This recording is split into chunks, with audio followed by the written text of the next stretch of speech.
Hello, welcome once again to my channel, Mom Motivation. My name is Ashley Roberts, your number one mom motivator. My aim is to take moms from where they are now to where they really ought to be, achieving and smashing their goals. So, today I'll be talking about identifying and analyzing stressors in your life as a mom. Don't forget to subscribe, like, and share our videos so that we can reach many other people with our content. And don't forget to turn on the notification buttons so you can get information when we post new videos. From our previous videos, we had talked about mom overwhelm, what mom overwhelm is, and we also identified what they are and how we can tackle it. And one of the ways to tackle mom overwhelm, I said analyzing or identifying your stressor. What is causing that overwhelm? What is a stressor? Stressor, simply put, is anything that causes you stress, anything that makes you uneasy, that affects you physically, emotionally, mentally, whatever thing. It's a stressor. Stressors can be in form of an event, human beings, environment, physical, social. There are so many things that causes us stress. So today we will be identifying stressors in the lives of moms and how we can deal with it. The number one stressor that I'm going to talk about is what I call life event. Things that occur in your life. Life events could be childbirth. It could be loss of a loved one. It could be starting a new job. It could be losing your job. It could be divorce or separation. It could be you even preparing and planning for an event, life event, things that happen to you in the course of life. They can put a tremendous amount of stress to you. They can cause you a considerable amount of stress. Life events are not necessarily just tragic events. It could be a positive event that just puts more demand on your time, your resources, your energy, your being as a person. It's a major contributor of stress. It's a major stressor in the life of a mom.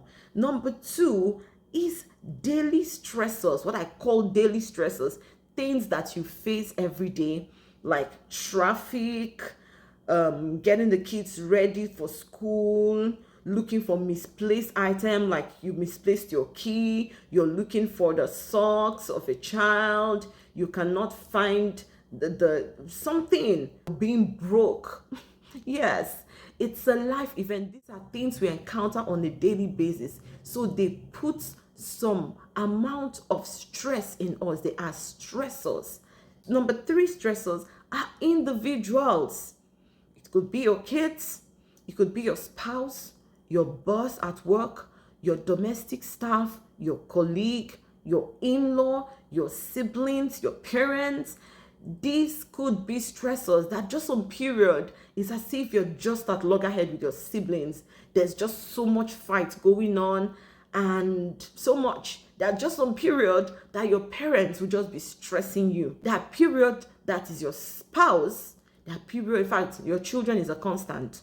There's those ones, it's a constant. The other people I mentioned, they have their season, they come and go, that. But those kids, constant stressors. It's in fact we shouldn't put them as part of the daily stressors.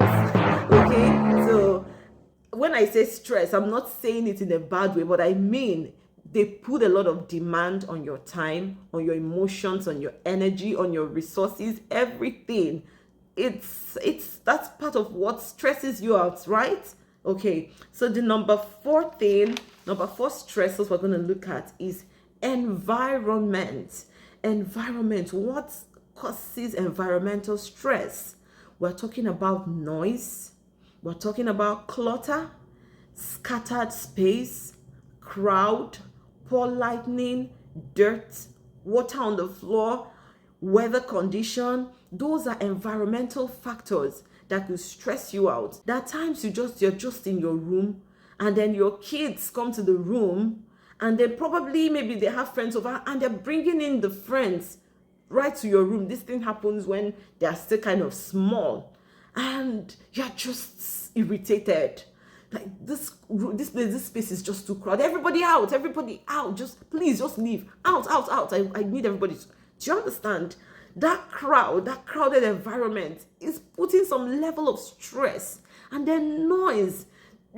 That times you just, maybe you're cooking or you're doing something and there's just so much noise. Maybe the kids are shouting, or they're playing their video game or watching their TV, and the noise is so much. It's just stressing you out. You're like, this noise is too much. This noise is too much. Take it down. Can you turn it down, please? I can't hear myself. Or you're on the phone with someone and it stresses you. It puts some considerable amount of stress to you. Then clutter. When you have things all over, you come out. That's one of my major stressors that I've identified. Clutter stresses me out. I could be on top of my energy, and I just come into a clutter space. I just feel that decrease. It just decreases my energy. It overwhelms me just looking at clothes on the floor, things all over. Like, I'm just thinking about it overwhelms me. I hate clutter. It zaps my energy. So, and those are environmental contribution. Then weather condition. When the weather is too hot, it could stress you out. When the weather is too cold, it could also stress you out. So those are what I term environmental stressors, things that are within your environment that you're interacting with that are putting that stress on you. The number 5 stressor I want to talk about is what I call personal pet peeve. Okay, so a lot of people have things that are particular to them that irritates them. To another person, it may not be an issue. For me, one of my pet peeves is a scattered kitchen. You see, one of the ways to get me rattled is keeping my kitchen untidy. I just find myself seriously irritated. I'll just be stressed out. When I come in, I'm seeing dirty cups on the kitchen counter. I'm seeing water on the kitchen floor. I'm seeing the small table that they've eaten there, and there's food on the table, dirty plates on the table, and Jesus Christ, there's mopping bucket somewhere with dirty water inside the kitchen. Jeez, I'll be controlling myself from yelling. I will just be feeling if you just cross my path at that point in time, you will not like what I will do. I've worked on it seriously. Like, I noticed that this was it, because initially I didn't know that was what used to happen. But after I started analyzing my stressors, I found out that is one of the things that irritates me. Once I step in, I'm just coming back from work, and I just step into that kitchen and it's a mess. Mommy, no, please go away from, I become upset, I become irritated, I become agitated, I become aggressive. Pet peeve. There are a lot of things that piss moms off as an individual that to another mom it's nothing. So those are stressors. I just talked about my own. Yes, I'm trying to be real here.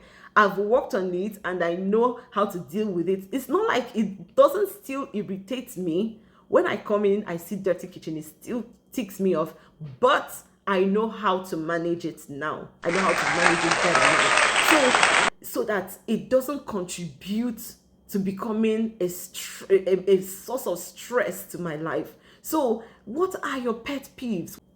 What are those things that irritate you? What are those things that tick you off and make you very irritable? Until you discover it, they will continue to be a contributor to stress in your life. Number 16 I want to talk about is what I call induced stressors. Induced stressors are stress that came about as a result of something else. Number one, alcohol intake. When you take a lot of alcohol, it can stress you. The after effect could be stressful. When you take drugs, it could be stressful. And even some prescription drugs, maybe you will see some of them, they will say it has a counter effect. Some of them, they kind of have a way of messing with your system and irritating you. You become very irritable. So those ones are what I call induced stressors. They didn't just come on its own. Something triggered your hormones for it. You understand what I'm saying? So tobacco, alcohol, drugs, that both bad drugs and the good drugs are the ones that you should be taking, the prescribed ones. Some of them have counter effects that could affect your nervous system, affect your hormones, and make you increase your irritability, make you more irritable than you used to be, and that contributes to stress. Then the stressor that I want to talk about is ailment. When you're sick, you can be very, very stressed. Sickness, that one is not something you can control. You can't help it. You can't help being sick. When you fall sick, it stresses you out. When you have a headache, when you can't even open your eyes, when you're very weak, when you lose your appetite and you're unable, it's just stressful. It's a major stressor. Ailment is a major stressor. And then the last but not the least stressor is lifestyle. The way you've chosen to live your life can be a major stressor in your life. Poor dieting, unhealthy lifestyle, poor sleeping habits, irregular sleeping pattern, not getting enough sleep, always going out, always having some form of activity or another without rest, being on the screen 24/7, from your phone to the television screen to your laptop. Lifestyle can contribute stress to your life. You need to reevaluate the way you're living your life. Is it contributing to your stress, or is it making it better? Okay, so you need to check how you're living and see whether it's not a major stress contributor in your life. That's it, the stressors in your life. Now I'm going to talk about how to analyze the stress. How to analyze. Now we've identified stressors in your life. We need to now analyze how to deal with all of them. The number one thing you need to do is observation. Be very observant about your life. Check your activity. Why, at what point in time did I become irritated? How am I feeling now? When I was angry, what exactly happened that got me angry? What really got me, worked up? What really got me irritated? Observe your lifestyle, observe things that are happening around you. That is number one thing. You have to be observant. Number two, take inventory of your daily activities. Take inventory of your daily activities.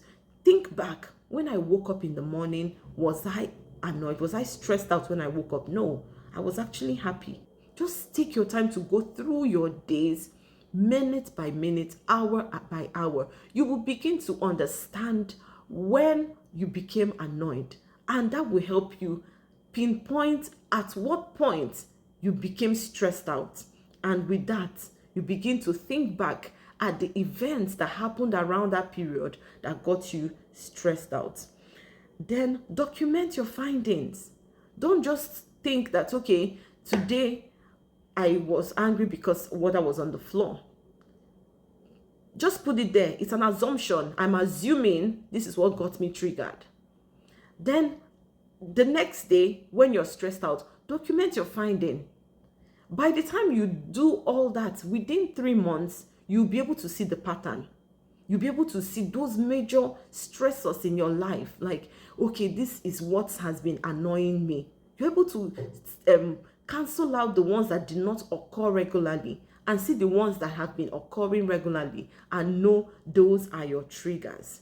That will help you identify your triggers and then know how to deal with them. So I'm going to be going through our analysis steps again. Number 1 is observation. Number 2 is take inventory of your daily activities. Number 3, document your daily activities. And number 4, analyze it so that you can identify your stress triggers. I hope you found this video helpful. Thank you for watching. I hope you will subscribe, you will share this video with your friends and family so that this video can also help them as it has helped you. Thank you so much. Bye for now.